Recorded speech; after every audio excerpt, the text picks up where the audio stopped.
দুঃখের বিষয়, কষ্ট নিয়ে বলতে হয়, মানুষ কোরআনের পক্ষে নাই বিধায় কোরআনকে নিয়ে ইসকনের লোক কটূক্তি করতে পারে।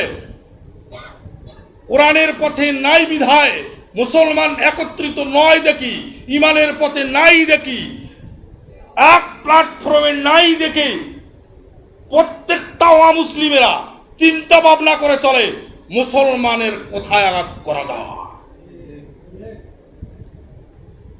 এই জন্য আমি বলতেছি, আপনারা ঐক্যবদ্ধ হন, আপনারা একত্রিত হন, কোরআনকে বুকে নেন, রাজপথে নামেন, রাজপথে নেমে আন্দোলন করতে থাকেন, তাহলে আগামীর বাংলাদেশ কোরআন সুন্নাহর বাংলাদেশ।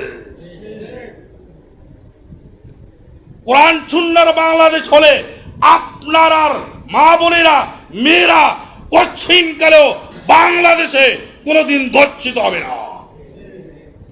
স্কুলে পড়ান, মাদ্রাসায় পড়ান, রাস্তায় ছেড়ে দেন, একটা যুবক ভাইয়ের শক্তি নাই চোখ তুলে দেখা।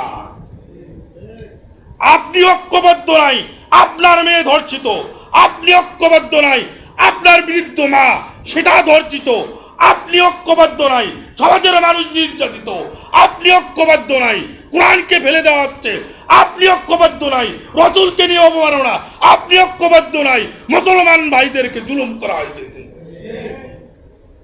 এই জন্য এখনো সময় আছে। আমি আপনাদেরকে বলতেছি, আপনাদের মেম্বার থেকে আহ্বান জানাইতেছি, ইমানের পথে আসেন, কোরআনের পথে আসেন, তাহলে একটা মানুষ জুলুমের শিকার হবে না দেশে। একটা কথা ওপেন মারে বলে দিতে চাই, ইসকনের ছেলে পেলে হিন্দুত্ববাদ যেখানেই মাথা চারা দেবে, সর্বপ্রথম ধরে হাত ভেঙে দেবেন, পা ভেঙে দেবেন, কথা বললে জিহ্বা টেনে ছিঁড়ে ফেলবে। ইসকন একটা মুসলমানদেরকে নিয়ে পুরা পায়ে তারা শুরু করে দিয়েছে।